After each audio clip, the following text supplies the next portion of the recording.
My name is Vivian Mercer. I'm 34 years old, and last November, my father called to tell me I wasn't welcome at Thanksgiving. Not because of a fight, not because of anything I'd done, but because of my job. Because what I do for a living might embarrass my brother in front of his wealthy new in-laws. My mother needed the table to look right, and apparently I was the one thing on it she couldn't dress up. So they set my chair aside, told the in-laws I was traveling for work, and served my grandmother's signature honey, butter biscuits without me. But here's what none of them knew. The company those fancy in-laws had just signed their biggest contract with, the founder they'd been praising at their own dinner table for weeks, had my name on the door. And 4 weeks later, at a party with 80 witnesses, one polite question would take my family's perfect picture apart piece by piece. Welcome back to their secret stories, where quiet women finally get heard one heen. Grab your coffee and settle in. If you've ever been the one your family edits out of the photo, this story is for you. Drop a comment telling me where you're watching from. And be sure to subscribe one. Now, let me take you back to the beginning, to the girl they called the warehouse girl. I started loading freight trucks on the night shift when I was 19,400 a.m. starts, frost on the metal dock plates, pallets of heavy cargo heavier than I was. I'd come home smelling like diesel fuel and wet cardboard, sleep 4 hours, then sit in the back row of an evening accounting class at the community college with gas station coffee and a dog-eared textbook. At 22, I bought my first refrigerated truck at a repo auction. It had a deep dent in the passenger side door, shaped like a lightning bolt, which felt like a sign, or at least a discount. I named the company Apex Thermo-Freight because it was the most honest name I could think of. We hauled food. We kept it cold. We showed up on time. Apex had 140 employees, 62 refrigerated trucks, and 2 distribution warehouses out near the Salt Lake cargo hub. I signed the front of 140 paychecks every other Friday. At my parents' table, I was still figuring things out. That was the family shorthand for my entire life. Vivian works in a warehouse, not owns, works in. My brother Tristan managed wealthy clients' portfolios in a glass high-rise downtown, and that got a toast at Sunday dinner. I kept half the food aisles in the state chilled, and that got a sudden subject change. You'd think it would sting less after a decade. It doesn't, it just gets quieter. Somewhere around year 3, I stopped correcting them. Somewhere around year 5, I stopped mentioning the business at all. People ask me why a grown woman would let her family believe she was barely scraping by. There's an answer to that, and it isn't pretty. To give it to you, I have to show you my mother's kitchen. My mother, Lydia, is 61 and has spent her whole life climbing a ladder only she can see. She grew up the daughter of an auto mechanic in a cramped, rented apartment, and she never forgave the neighborhood for it. Every Christmas card photo of my childhood was retaken a dozen times. Chins up, labels out. Smile like we mean it. My father, Victor, is 64, retired from auditing maritime safety logs, and he measures human beings the way he measured risk, by the paperwork. A corporate title on a business card was proof of value. Calloused hands were a liability. And then there's Tristan, 31, my little brother.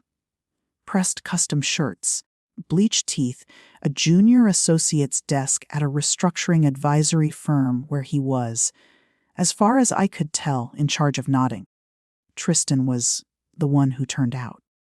Those are my mother's exact words, said in front of me more than once with a sigh of relief. Sunday dinners at their house in Park City ran on a strict script. Tristan's week got the full broadcast. Every client lunch, every nod of approval from a partner replayed twice. My week got, and Vivian's still at the warehouse. Anyway, I used to time it. 11 seconds on average between my name and the word anyway. My grandmother Ida was the only one who ever asked follow-up questions, and she'd been gone 6 years. So I did what quiet daughters do. I brought the glazed heirloom carrots. I fixed the loose iron railing on their stone steps. I let the word warehouse sit on me like a heavy coat that didn't fit, because arguing with my mother about my own worth felt like buying a ticket to a game where she owned the referee. Then Tristan met Genevieve Thorne, and the invisible ladder in my mother's head grew a penthouse. Genevieve Thorne was, by any measure my mother respected, a total jackpot. Her family owned Thorne Organics, the premium cold, pressed botanical oils company out of Portland, 3 generations old. The kind of brand that sits behind glass at high-end boutiques with a gold foil label and a price tag that makes you double. Check the decimal point. Her father, Alistair, ran the operations. Her mother, Maribel, ran the family social calendar. They had a charitable foundation, a historic timber barn on the original orchard property, and a last name that opened heavy doors my mother had been knocking on her entire life. When Tristan proposed, my mother cried for 2 days. The good kind of crying, the kind she could describe to her bridge club. Then she went to work. She bought imported linens. She practiced saying "conoi, sir," until it stopped sounding like commoner. She started referring to us as "or little family" in a voice I'd never heard before, soft, airy, and highly rehearsed, like she was auditioning for the role of herself. Tristan sat us all down before the first dinner with Genevieve and said, and I quote, "Just keep it classy." He stared directly at me when he said it. Here's the twist nobody in my family saw coming. Genevieve was lovely. Not polished, fake lovely. Actually genuinely lovely. She remembered my name, asked what I did, and listened to the answer for as long as I was willing to give it, which, by then, was about one brief sentence. The Thornes weren't the problem. My family's projection of the Thornes was the problem. As the engagement party drew closer, I watched my mother do something I'd seen her do my whole life, but never this openly. She began assigning roles. Tristan, the rising star. Dad, the steady provider. Herself, the gracious matriarch. She got all the way down the cast list, and there was no part written for me. The engagement party was held the last weekend of October in a private rooftop greenhouse with hanging ivy and an exotic microgreen tasting table. My mother took pictures of before anyone could touch a single leaf. I wore my structured emerald blazer. I'd just come off a brutal week. We'd onboarded a new major organic farm distributor, and I'd been out on the cold dock at 500 that morning. But I showed up smiling, because that's what a supportive sister does. My mother took my elbow and steered me through introductions like a real estate agent showing off the one room she hadn't renovated. "This is our daughter, Vivian," she told a couple from the local country club, to Genevieve's aunt, to anyone who paused. "She's between things right now. Between things. I own 2 massive logistics warehouses. I had a fleet of 62 trucks. My weekly payroll was larger than the guest list of that entire party. Tristan, of course, got the long-form version. Asset restructuring, downtown high-rise, incredibly bright future.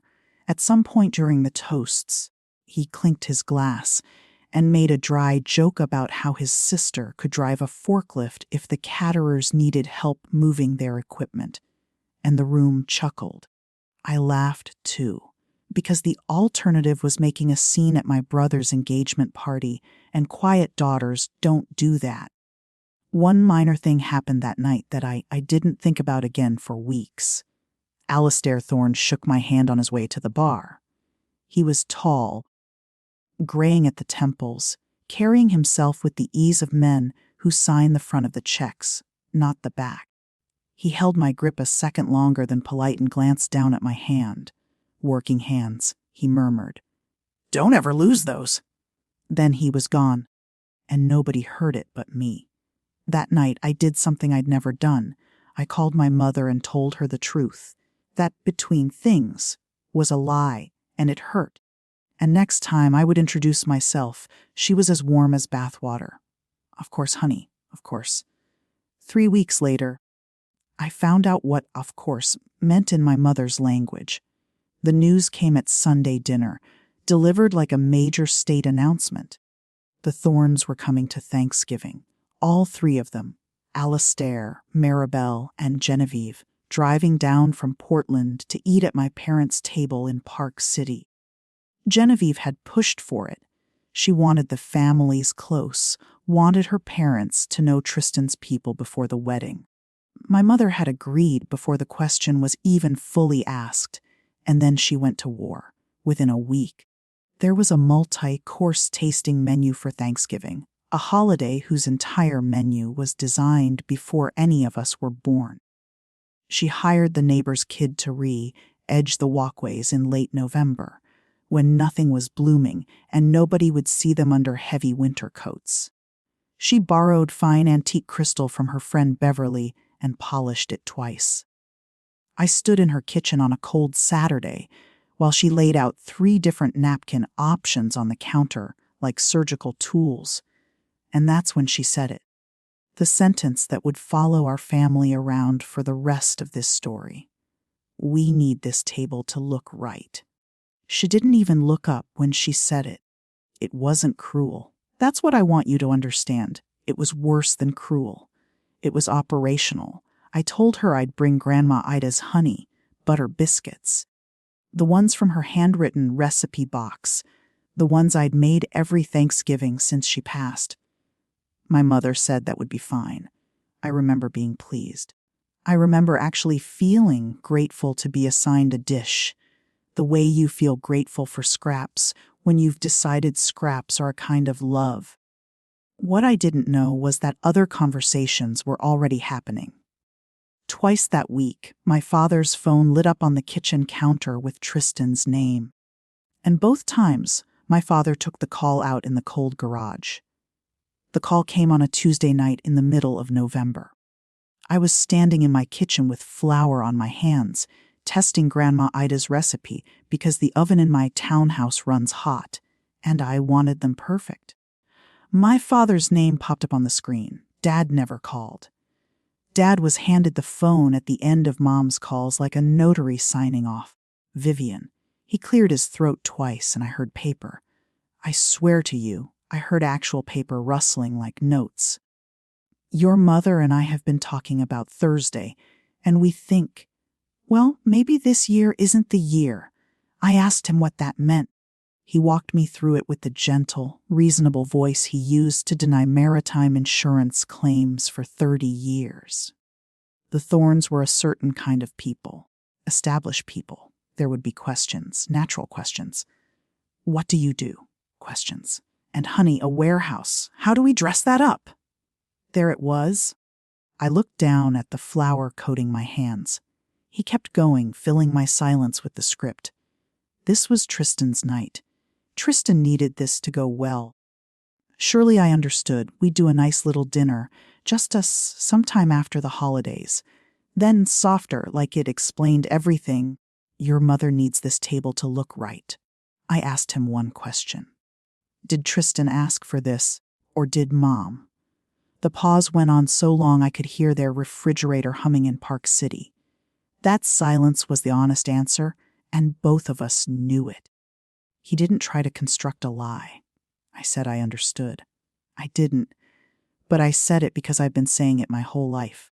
Because holding a family together is a job somebody has to volunteer for, and I'd been volunteering since I was old enough to carry a casserole. I hung up. I stood in my kitchen holding a recipe card for biscuits nobody wanted, and then the phone rang again. It was my office.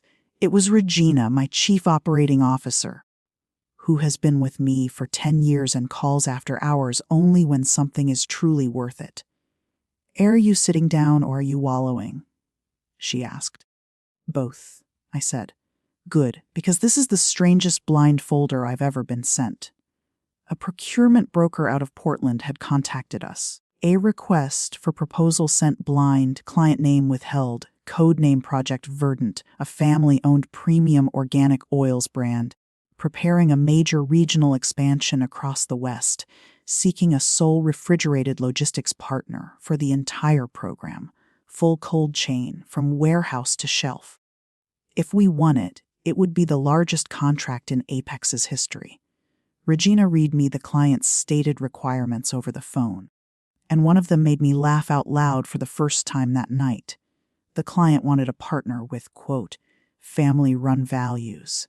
Family-run values. I had just been uninvited from Thanksgiving by my own parents, and here was a mystery corporation across the country willing to pay millions for exactly the thing my family couldn't see from 3 feet away. Life doesn't usually hand you your irony that fast. Usually, you have to wait years. I told Regina we were going after it with everything we had. If my family wanted me invisible that November, fine. I know what to do with an empty calendar. I do what I have always done since I was 19 years old on a frozen dock. I work. Before I tell you who was behind that folder, tell me in the comments, has your family ever hidden what you do for a living? I read every single comment on these videos, 41 Hain. And if you've ever been left off a guest list so a table could look right, hit subscribe a 1 teen. You'll want to see how this dinner ends. We had 3 weeks to build the pitch, and I treated it like a harvest. You sleep after, not during. Regina pulled our safety record and our on-time delivery numbers. 5 years of them, clean as a new windshield. Our operations lead mapped out a custom route plan with digital temperature checkpoints from dock to shelf. Every single handoff was accounted for because with premium botanicals and cold-pressed serums, the difference between luxury and garbage is a few degrees on a humid July afternoon. Our competition. The broker let slip was 2 massive national firms, the kind with skyscraper addresses and account managers who rotate out every 8 months. So I did the thing national firms don't do. At 400 in the morning on a Sunday, I drove the Salt Lake to Denver corridor myself in one of our reefer trucks, timing every leg, noting construction zones, checking where a driver could actually pull over and park. Because a route plan drawn by someone who has never sat in the driver's seat is just fiction with a corporate logo on it. I drove home as the sun came up over the flat fields along the interstate, and I felt like myself for the first time in weeks. The pitch was held in a rented conference room at the broker's office in Salt Lake. Halfway through my presentation, I noticed the frosted glass panel along the side wall, and behind it faint silhouettes. The client was in the building, watching, listening, unseen. I remember thinking, someone wants to know who we are when we think we aren't performing for them. I liked them for that. I closed the way I always close. Big logistics firms will sell you proprietary software. I said, I'll sell you the name of the driver who will actually knock on your dock door. And if anything ever goes wrong at 200 in the morning, the phone that rings is mine. The shapes behind the glass didn't move. 2 days later, the broker called. They chose you, he said. Unanimous. I sat down on a stack of pallet wrap, which is not dignified, and I didn't care. The terms were simple, though a little unusual. The client's identity would be fully disclosed at the formal contract signing, not before. Big families and big legacy brands are private like that. I'd seen it before and thought nothing of it. What I remember from that afternoon is the warehouse. Regina ordered pizza for both shifts, and my drivers stood around the break room in their thermal jackets, grinning like we'd won a championship. Because we had. Thomas Silva, who has driven for me for 11 years, pulled me aside by the time clock, not to talk about the contract. Boss, my daughter won the regional debate championship, he said. First time. Wanted you to know. That's what I was building. Not just a warehouse. A place where a person's first thought after good news is to tell someone who will actually be happy for them. I understand some of you already see where this is going. I promise you, standing in that break room with pizza grease on my sleeve, I did not. The broker passed along one line from the client's debrief that I wrote on a sticky note and kept on my computer monitor for a month. They said, The founder showed up herself. The big guys sent slide decks, I sent myself. Somebody out there gave me the credit my own family would have found embarrassing. Regina raised her soda can that night and said, "Here's hoping they're not psychos." I laughed. It's an organic skincare company. Regina. How dramatic can cosmetics people be? I want you to remember I said that because the signing was set for the week of Thanksgiving. And the universe was already setting the table. I need to tell you about my grandmother, because none of the rest of this makes sense without her. Ida Mercer ran a bakery off Route 89 for 31 years. Vinyl booths, bottomless coffee, biscuits she made at 400 in the morning because she said, "Duff is honest at that hour." I spent my summers there wiping flour off counters and watching her feed long-haul truckers, local teachers, and the occasional judge all at the same counter, all charged the same price. Feed people right, she told me once with flour up to her elbows. And you'll never be small. She was the only person at any family table who ever asked me follow-up questions. When she died 6 years ago, she left me 3 things: her recipe box, her stained apron, and a thin bronze bracelet she wore on her right wrist, her working hand. Here's the part that answers the question from earlier about why my family believed I was barely getting by. The year before she passed, my parents threw a big catered birthday party for my mother. I had just bought our second warehouse. I drove over in one of our brand new trucks, gleaming white, clean, our Apex basket logo on the side because I was proud and I wanted, just once, to be seen. My mother met me in the driveway before I could even turn off the engine. "Honey, could you park that around the block?" The neighbors, you know. Around the block. I parked it around the block. I stood at that party for 3 hours and told nobody my news, and that was the day I stopped mentioning the company. Not out of shame, but out of arithmetic. You stop making deposits where the account only ever reads 0. One more thing about Ida's bakery. On the shelf by the register.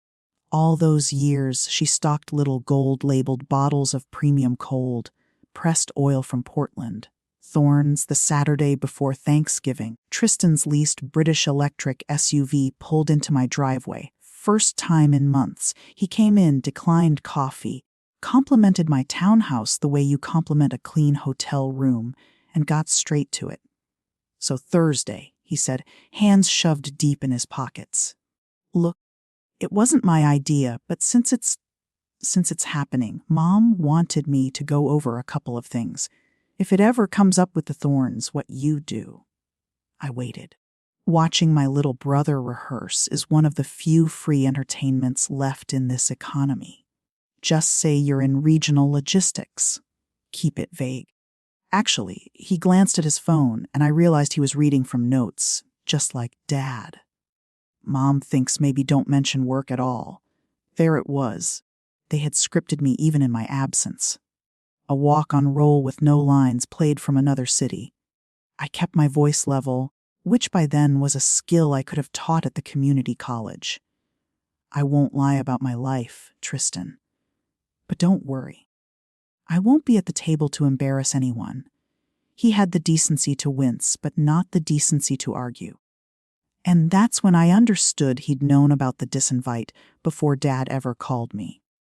He probably sat in the kitchen while it was decided, nodding, the thing he's professionally best at. He left with a handshake, an actual handshake, like we'd concluded a business meeting. I stood in my driveway watching his taillights disappear, and I finally put words to the thing that had been sitting on my chest for a week. They weren't hiding my job. My job was 2 warehouses, 62 trucks, and 140 families with health insurance. They were hiding me. On the Monday of Thanksgiving week, I drove out to Park City with the honey butter biscuits. I'd made them anyway. 3 dozen from Ida's recipe card, packed in the tin she used to use, because being uninvited from the table didn't mean my grandmother had to be. My mother answered the door in her monogrammed apron with her reading glasses pushed up in her hair, And she did not ask me in. She took the tin at the threshold like a parcel delivery, which I suppose is what I was now. Behind her, I could see the dining room staged like a home decor magazine shoot, the borrowed crystal, the imported linens, and on the sideboard, a hand-drawn seating chart. I have very good eyes. 15 years of reading shipping manifests off a clipboard at dawn will do that. There were 6 names on that chart. Mine was not one of them. And the chair where I had sat every Thanksgiving of my adult life, left side, near the kitchen, because I'm the one who gets up to help clear, had a new name inked in my mother's careful cursive. Alastair T. She saw me looking. To her credit, she didn't pretend. To her greater discredit, this is what she said, adjusting her glasses like the matter was purely clerical. Don't be dramatic, sweetheart. It's one dinner. We need this table to look right. That sentence again. The family motto 3 for 3, I said. Enjoy the biscuits, and walked back to my car. And I want to be honest with you about that drive home. I cried from the Park City exit to my own garage, one time quietly with the radio off. Then I was done. The next morning, our attorney sent over the Project Verdant contract, ready for my signature, and everything changed shape. We signed in our conference room, the one that overlooks the loading dock, because I like clients to see trucks moving while they commit to us. The client was signing remotely, and their pages had come through that morning, executed first, which is a professional courtesy you don't see much. The contract sat in front of me, thick as a phone book. I flipped to the signature page the way I always do. I read names before I read numbers, a habit from Ida, who said you should always know whose hand you're shaking. And there it was, in dark navy ink, above a line of type I had to read 3 times before my eyes agreed to it. Thorne Organics, LLC, Alastair Thorne, President. The room went very quiet, or I did. Project Verdant, the historic timber barn, the gold-labeled bottles on Ida's bakery shelf, the tall man at the engagement party looking down at my grip, working hands. Don't lose those. My brother was marrying into the family whose entire western expansion was about to ride on my trucks, and none of them had any idea. And in roughly 48 hours, the Thornes were going to sit down at my parents' Thanksgiving table in front of a seating chart that had traded my name for theirs. I did not celebrate, and I did not panic. I picked up the phone, called our attorney, and asked her one question. Is there a conflict of interest? She walked the regulatory fence line of it and came back clean. A client's daughter engaged to my brother is a personal relationship, not a corporate conflict. No ownership crosses, no money crosses. Nothing crosses but a wedding aisle. I documented the connection in an email to her and Regina within the hour, so the record would show we flagged it ourselves on day 1. Then I signed my name the way I always do. Small letters, no flourish. That night, I sat at my kitchen counter with my phone in front of me and my thumb lingering over Tristan's name. Twice I picked it up. Twice I set it down. Walk it with me, because I've walked it 100 times since. If I called and said, your future father-in-law just signed the biggest logistics deal in my company's history, what happens? It becomes a thing I did. A grenade I rolled under their perfect table. My mother would spin it by morning, Vivian's trying to make the wedding all about herself. And there was something else, something cleaner than fear. They had given me an instruction in writing through their appointed messenger in his nice SUV. Don't mention work at all. For once in my life, my family's wishes and my professional obligations pointed in the exact same direction. My client valued privacy. My mother demanded silence. Fine, I would give them both exactly what they asked for. Regina, when I explained the whole picture, over coffee the next morning, put down her cup and said the sentence I've repeated to myself ever since. You didn't build a trap, Vivian. You built a company if the walls close in on them. That's architecture, not revenge. So I made myself one rule, and I want you to hold me to it as this story goes on. I would not fire the first shot. I would not drop hints, make calls, or arrange a dramatic reveal. But if anyone, client, parent, or God herself, asked me a direct question, I was completely done lying about my life. The truth could stay home, but if someone opened the door, it was allowed to walk through.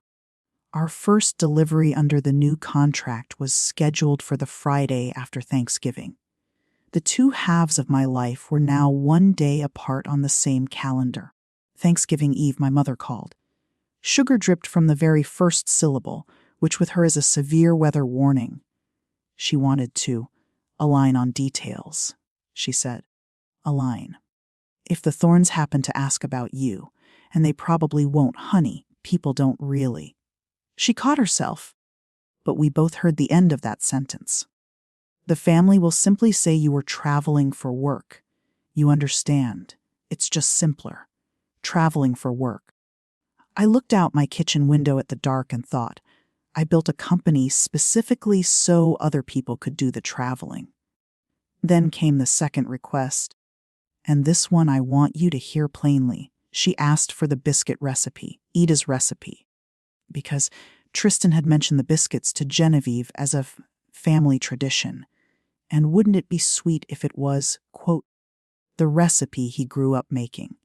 My brother has never made anything in an oven but restaurant reservations, and we both knew it. I told her the biscuits were already in her freezer, in the tin, and she could tell people whatever story fit the tablecloth. The table needs to look right, I said. She thanked me and missed the tone entirely, or chose to. And here's where I'll tell you what I actually did on Thanksgiving, because I don't want your pity. I want you to see it. I took the eve shift at the warehouse with the skeleton crew, the drivers and dock hands who keep holiday freight moving while the rest of the country basted turkeys.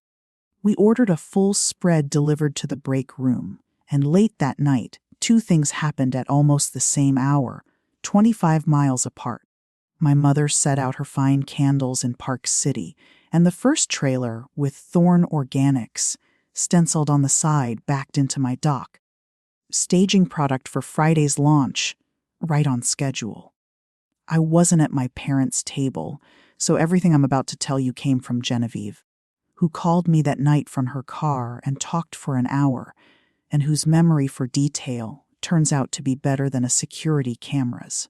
The Thornes arrived at 200, on time, bearing gifts, a case of their small batch reserve herbal infusion oils with handwritten labels, which my mother received the way medieval kingdoms received peace treaties. There was a tour of the house. There was the story of the crown molding. Mirabelle Thorne, silver-haired and gracious, admired everything precisely enough to be believed. At the table, my mother's masterpiece, the borrowed crystal throwing little reflections on the imported linens. The early innings went exactly to script. Tristan was charming. My father quoted a golf statistic. And then Ida's biscuits went around in a linen-lined basket, and Alistair Thorne took one bite and stopped chewing. These are bakery biscuits, he said, with the kind of reverence some men save for high-end engine blocks. Old school. Scalded milk dough. Who taught you? Son. Because Tristan, of course, had been presented as the baker. Genevieve says her future husband turned the color of the cranberry sauce and mumbled something about a family recipe passed down. You know how it is. Alistair nodded slowly, looking at the biscuit like it knew more than it was saying. It was Mirabelle who asked the question my mother had prepared for. And your daughter? Tristan's sister. Genevieve has told us about her. My mother didn't blink. Traveling. Work. You know how it is this time of year. What is it she does? Mirabelle asked pleasantly. And my mother, Genevieve, swears on her engagement ring, answered by offering everyone more glazed heirloom carrots. Dinner was perfect for another 51 minutes. Approximately. It was my father who lit the fuse, which is the kind of detail you couldn't write better on purpose. somewhere between seconds and dessert. Wanting to bond, he asked Alistair how business was treating him. Genevieve says Alistair's whole face changed. The polite social mask came off, and the actual operator showed up. Because you don't ask a third-generation owner about his company unless you mean it. Big year, Alistair said. The biggest since my grandfather sold botanicals off a wooden cart. We're going wide across the West, hundreds of new stores, a massive distribution program, 18 months in the planning. And the last piece finally clicked on Tuesday, he said. We just signed with a remarkable founder. Best decision we've made all year. Maribel picked up the thread like a duet they'd performed 100 times. A woman, she told the table, who built her logistics firm from one used truck, self-made. The kind of operator you simply can't manufacture. I shook her hand once at an event, Alistair said. Working hands. You can tell everything about a person's character from a handshake. My father, according to Genevieve, made a warm, agreeing sound.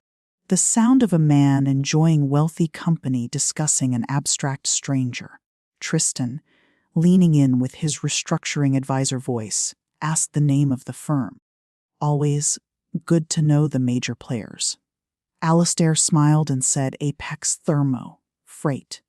And my mother, holding the gravy boat over the fine tablecloth, said, and Genevieve swears this part is word for word, what a coincidence. Our Vivian is in logistics. So freeze that picture. The crystal, my biscuits in the basket, my chair with another man's name on it, and my company's name hanging in the air over the centerpiece. If you can already feel what's coming, type the table in the comments and subscribe Iwanin, because what my father did when the last name landed is the part I will never forget. Mirabelle Thorne set down her fork.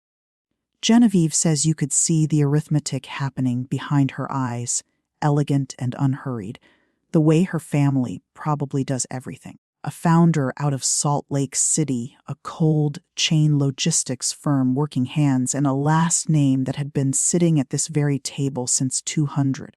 She turned to my mother with perfect, terrible politeness and asked, "Are you related to Vivian Mercer?" Genevieve says the room did something rooms don't usually do. It stopped, not quiet. Stopped. The candle flames were the only thing still moving. My father was standing at the sideboard with the wine, his back to the table, and Genevieve watched him turn around slowly. So slowly, she said, that it was like watching a man decide whether he could stay facing the wall for the rest of his life. My brother went pale above his collar, and my mother produced a smile that Genevieve described as the smile of a woman remembering she'd left something on the stove in another house. Our daughter is named Vivian, she managed. What happened next is my favorite part, and I wasn't even there for it. Alistair Thorne laughed, big, delighted, hands flat on the table laughter, the kind you can't fake at a stranger's dinner. Your daughter is Vivian Mercer of Apex, he said. Signed the contract with her Tuesday. She's the founder, the one I've been talking about. He looked around the table, waiting for the pride to arrive, gesturing with half a dinner biscuit.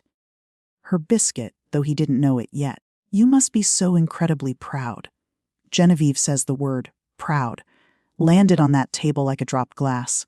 Nobody moved to pick up the pieces. Meanwhile, 25 miles south, I was sitting on a loading dock eating turkey off a paper plate with a dock hand named Otis. And in my back pocket, my phone began to light up, and light up, and light up. Here's the physics of a lie. It holds exactly as much weight as you never put on it. The Thornes, delighted, leaned in with the full weight of sincere interest, and the script began to crack. Why hadn't she come? Where was she traveling? Alistair wanted to talk shop. Did the family know about her 400 a.m. corridor drives? He told them, right there, like a man recommending a movie. She drove our corridor herself before the pitch, 4 a.m. The national firms sent us slide decks. She sent herself. Every sentence of praise was a floorboard coming up. My mother reached for the only tool she'd ever trusted, revision.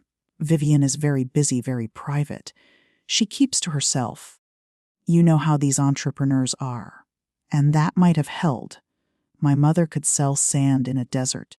Except Maribel Thorne has a memory like a signed audit ledger. Her head tilted, gracious as ever, and she said, "How funny," at the engagement party.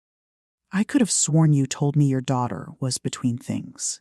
Genevieve, bless her forever, chose that moment to be helpful. You did say that, Sandra. I remember. Because Vivian told me about Apex that same night. I thought I'd misheard one of you. 2 sentences. That's all the truth ever needs. 2 honest witnesses in the same room. My mother's smile stayed up the way wallpaper stays up in a flood. And my father, still holding the wine he'd never poured, had not spoken a single word since he turned around.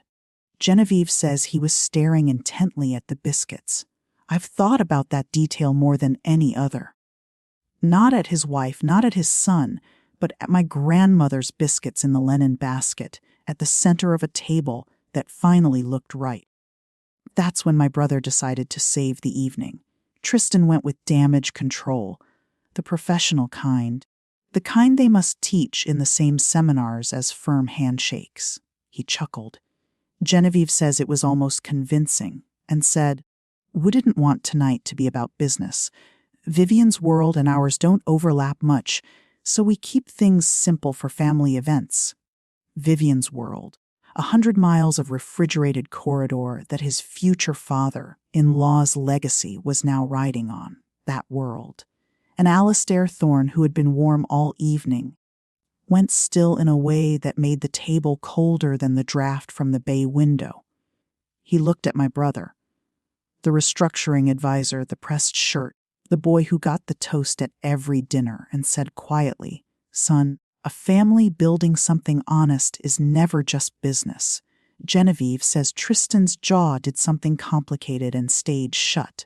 Then Maribel, setting her napkin beside her plate with the calm of a surgeon closing an incision, asked the question that no one at that table could survive.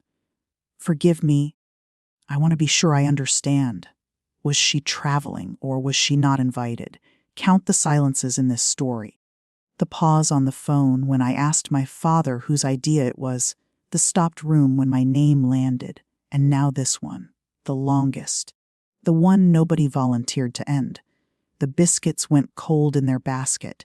The Thornes left 40 minutes later, Cordis to the last button. Maribel thanked my mother for a beautiful table, and Genevieve says the word, beautiful, had sharp edges on it.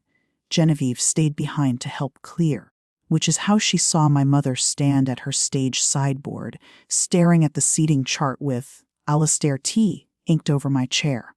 At 900 that night, parked 2 blocks away in the dark, Genevieve called me. She talked for an hour. I sat on my stairs in my socks, my turkey tin still in my truck, and listened to a woman I barely knew hand me back my own evening, piece by piece. The biscuits, the laughter, my father's slow turn, the question with edges. She apologized maybe 6 different ways, none of which were hers to make. And then Genevieve Thorne said the thing I want every one of you listening to hear. Because someone out there needs it tonight. Vivian, my parents have been talking about the founder at our dinner table for a month. My dad quotes you. My mom used your handshake line on our bottling manager. The people your family hid you from already knew your name. They just didn't know you were the thing being hidden. I didn't say anything for a while. 11 seconds, probably. My family's favorite unit of time. Because here is what was actually breaking my heart, and I'll give it to you straight, all my life. I had waited for someone at that table to ask about me like I mattered. Somebody finally had, and it was a stranger from Portland with an organic skincare empire and better manners than my entire bloodline. When I finally spoke, I asked the only question I had in me, and I heard how ridiculous it was even as it left my mouth. Is Tristan okay? Genevieve was quiet for a second. You're asking about him, she said. Vivian, Nobody at that table asked about you. I know, I said. Old habit. Somebody had to be the one who worries. And I'd held the job since before I could drive. We hung up near midnight. Friday morning, my father's name lit up my phone. He hadn't called me twice in a single month since I was in college. I want you to listen closely to my father's phone call, because there's a species of apology that isn't one, and once you learn its call, you'll hear it everywhere. He didn't say, "I'm sorry." He said, "Last night got away from everyone." He didn't say, "We were wrong." He said, "Your mother is very upset." And then he arrived at the actual reason for the call. The cargo under all that packing material. We should clear the air, Vivian, before things get complicated with the Thornes. There's a wedding to think about. There it was. Not a father calling a daughter. A man calling a vendor whose goodwill the family suddenly needed. I told him I had a delivery to supervise, which was true and beautiful. And I stood on my dock in the cold morning sun watching my crew load pallets of Thorne cold, pressed oils into one of my trucks, while my father's family managed its exposure. My mother chose to text. I'll read it to you exactly as it arrived, punctuation and all. "You could have told us who your client was. You let us walk into that dinner blind. After everything, you embarrassed us. Vivian, I hope you're happy. Read that twice if you need to. I was uninvited from Thanksgiving for being an embarrassment, and by Friday, I was guilty of embarrassing them by working silently 25 miles away, exactly as instructed. Some families hand down recipes. Mine hands down the blame. And it always arrives postage due. I didn't answer either of them. Not out of strategy.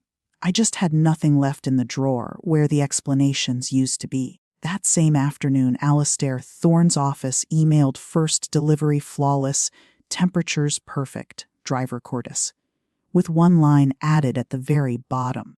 Quality shows in products and in people. The envelope came to my office the first week of December. Heavy cream paper. Wax-pressed seal with the Thorne botanical crest, my name written in actual fountain pen. Inside, an invitation to the Thorne Organics winter partners, reception at their private estate and greenhouse outside Portland, 75 years of the company, and the formal announcement of their western expansion. And under the printed text, written in Maribel Thorne's elegant hand, we would be honored to introduce our partners to the woman making this possible. MT80 guests, their retail buyers, the regional press, employees who'd been with them for 30 years, and because the families were about to be joined by a wedding, the Mercers, all of them, my parents, my brother. Regina stood in my office doorway while I read it, giving me the look she gives shorted invoices. "You know they'll all be there." "I know," I said. "And you're going." I looked out my window at the yard at 62 white trucks with our basket logo painted on their sides. Every single one of them bought with hours nobody in my family had ever asked about. For 12 years, I had made myself smaller so their picture would stay balanced, parked around the block, between things, traveling for work. And here was an invitation written in ink from people who had decided I was worth introducing. "I'm going," I said, "as the founder, nothing else."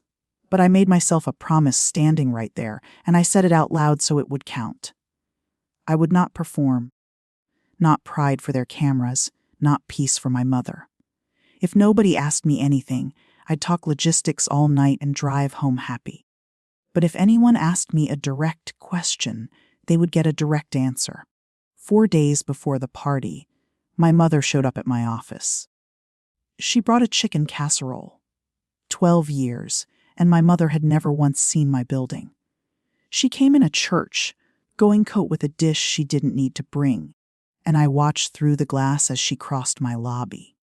Past the wall with our safety awards, past the digital dispatch board with 40 routes on it, past Marcy at the front desk who said, "Ms. Mercer is expecting you," in a tone that made it very clear whose name mattered in this building.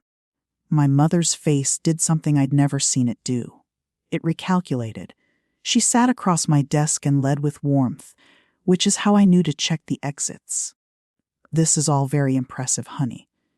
We're proud. We've always been proud, always. The word did a lot of unpaid labor in that sentence. Then came the ask. Smooth as a silver gravy boat. Saturday at the reception, let's keep family matters private.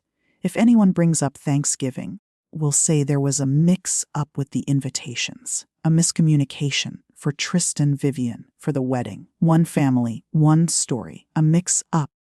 4 names decided at a kitchen table I wasn't invited to sit at, and she wanted it filed as a postal error. Then the finisher. Could we take a quick photo together? The 2 of us in front of the logo on the trucks. She had her phone out. 12 years of staying far away from my work, and now she wanted the backdrop. I kept my voice the exact temperature I keep my refrigerated trailers. I won't perform, Mom. If nobody asks, I'll say nothing, same as always. But if someone asks me directly, I will answer with the truth. Calmly. That's the only deal on the table. She stood up, smoothed her coat, and delivered her exit line to the window instead of to me. After everything I've done for this family, she didn't finish it. She never has to. The casserole stayed on my credenza like a subpoena. Saturday came anyway. Saturdays always do. I ironed my navy suit. I put Grandma Ida's thin bronze bracelet on my right wrist, my working hand, and I drove the distance to Portland with the radio low, to a room full of people who knew exactly who I was, and a family who never did. The private greenhouse estate sat on the original orchard property like something out of a storybook. Good bones, 75 years old, beams the color of strong black tea, strung with warm lights. One whole wall held vintage botanical bottles arranged by decade, from cloudy, depression, era glass to this year's gold labels. By the door hung a framed photograph of the first Alastair Thorne selling botanical oils off a wooden cart, sleeves rolled up, hands like my driver's hands. I understood the whole family in one single frame. Alastair found me before I'd finished my first cup of hot cider. There she is, he said, loud enough to reroute nearby conversations. And then I spent 40 minutes being walked from retail buyer to retail buyer as the founder I told you about. A woman from their bottling line asked if Thomas Silva was still driving for me. She'd met him on our first delivery, and he'd complimented her dock setup.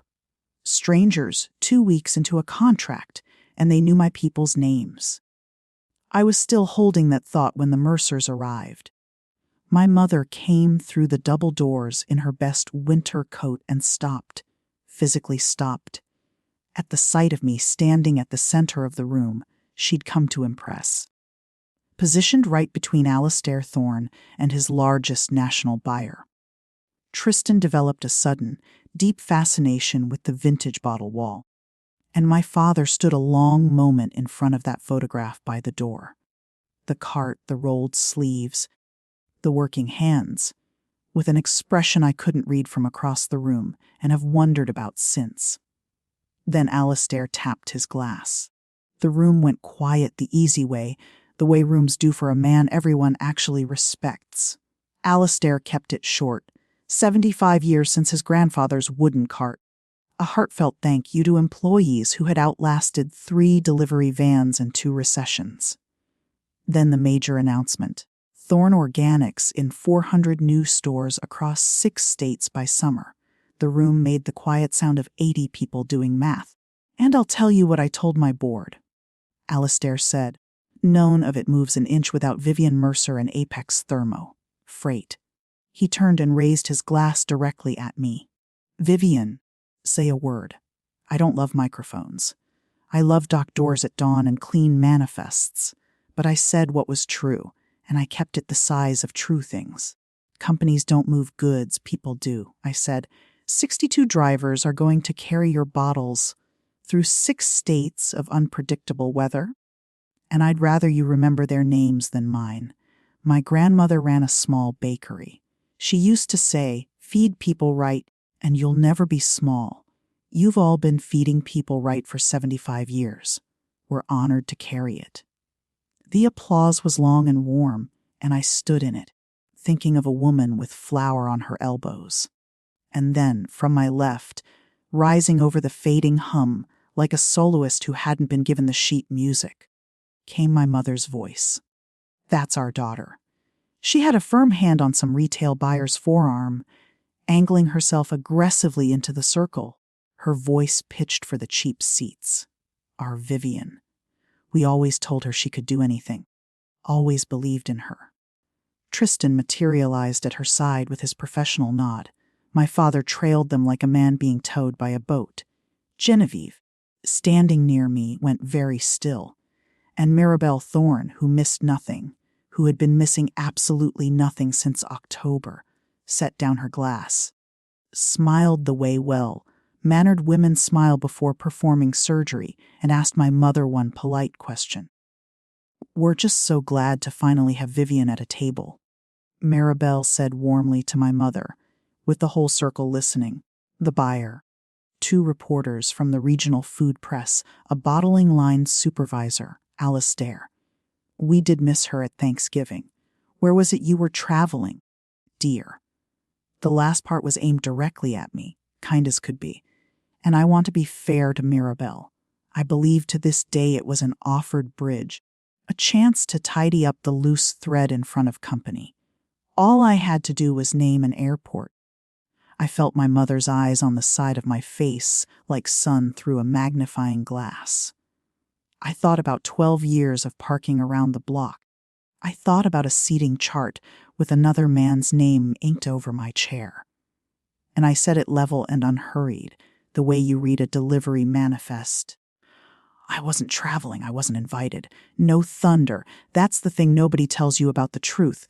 It doesn't boom, it lands soft, like the first winter snow that cancels all plans." The circle went entirely still. A reporter's pen stopped midair. Maribel blinked once. "Not invited?" she said. There was a concern. I said, calm as my own dial tone, that my job would be hard to dress up. That's all I gave them, 2 sentences, and the climate did the rest. Alistair Thorne turned his head slowly toward my father. And my father, for the second time in this story, looked at the floor rather than turn around and face the room. And my mother detonated. Right there, under the string lights, in front of the press and the premium oils. "How can you say that? One dinner! One single dinner! And we were protecting your brother! You've always been so sensitive!" And then the pivot. The eternal pivot. Tears arriving right on schedule. She knew who her client was, and she let us walk in blind. She sandbagged this family. Tristan, cornered, chose his side out loud. "You could have warned me. Vivian." The room had gone that particular kind of quiet where everyone pretends not to listen with their whole bodies. I didn't raise my voice. I looked directly at my mother, and I said the only thing I'd truly driven 100 miles to say. "Your table looked right, Mom. It just wasn't true. What happened next happened completely without me." That's what my mother never understood about rooms. She thought they could be staged. But rooms can't be staged, only read. The retail buyer took a half step back from her, the small, polite distance people put between themselves and a hot stove they've just realized is turned on. The bottling line supervisor moved almost imperceptibly to stand closer to my shoulder. Genevieve crossed the circle in front of 80 people and stood right beside me, placing a hand on my arm, facing her own future in laws, choosing, publicly. And Alistair Thorne put his glass down and spoke in the heavy voice of a man who owns the entire estate.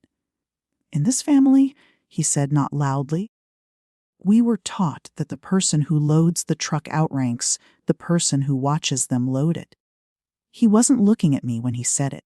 Then Maribel turned to my mother and delivered, gently, with genuine sorrow, which somehow made it entirely surgical, the single heaviest sentence of the entire winter. "You must be very proud of her. It's a shame you needed us to tell you why." And then Because the Thornes are exactly who they are, the party simply resumed around my family. Alistair asked me about our January cargo capacity. The national buyer wanted my card. The reporters drifted off toward the historic bottle wall. Life flowed back into the room like heat. And it flowed around the Mercers the way traffic flows around a stalled vehicle. My father took my mother's elbow and steered her out toward the porch, and through the window glass, I watched something I had never seen in 34 years. My father talking, and my mother actually listening, his hand cutting the air, his face gray. Tristan stood entirely alone in the middle of the party with a full glass and nobody to nod at. Genevieve watched him for a long, heavy moment. "We'll talk about what I need from you," she said, mostly to herself. Later, an hour after that, on my way out, my father stopped me by the coat rack. He had my winter coat in his hands. He'd been waiting with it, the way he used to wait with my school backpack when I was 6, and something about that made this harder, not easier. "You've made your point, Vivian," he said quietly. "You've made it in front of everyone. Come to Christmas. We'll fix this." Even then, even there in the absolute wreckage, the language of image management. Made your point. In front of everyone. Fix this. As if the problem were the visibility of the lie and not the thing made visible. I took my coat from him, and I was entirely calm when I answered. Because I had promised myself in my office, with my hand flat on my desk, that I would be. And because, and this surprised me, calm was all there was left. The anger had burned off somewhere on the drive down, like morning fog off a windshield. "You called it a warehouse for 12 years, Dad. The Thornes call it a partner. I'm not angry anymore. I want you to hear that because it's true. But I'm completely done auditioning for a seat at a table I outgrew a long time ago." He started to say my name, but I wasn't finished.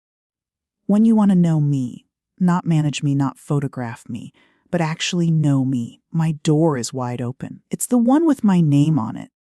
You've never walked through it. Marcy will show you where the coffee is." I put on my coat. Through the window behind him, I could see my mother on the cold porch, telling her side of the story to the dark December night. And I could hear the sentence even through the glass, because I'd been hearing it my entire life. "After everything I've done for this family," I said goodnight to my father. I thanked the Thornes for a beautiful party. And beautiful, in my mouth, had no sharp edges at all. Then I drove the distance back to Salt Lake City with the radio off. And this time, nobody cried. Here is the aftermath, measured the way I measure everything, in things you can actually count. The Thorne contract ran flawlessly through the first quarter. By March, we'd added 2 new delivery routes and picked up another major client, a local organic cheese artisan who'd been standing near the vintage bottle wall that night and liked what she saw, and not just in the capability of the trucks. The wedding was pushed to the fall. That was Genevieve's doing. She told Tristan there were things she needed to see from him first, and one of those things involved meeting with a counselor on Tuesday evenings. In February, Tristan sent me a long text message. There were no excuses in it, which for my brother is practically a personality transplant. It said he was starting to understand what it had cost me to sit quiet at all those dinners, and that he'd known about the phone call before Dad ever made it, and that he was deeply ashamed of that. I wrote back that shame was a fine place to visit, as long as he didn't unpack his bags and live there. We're not fixed. We're just in the loading phase. My mother told her own version of events around Park City, of course.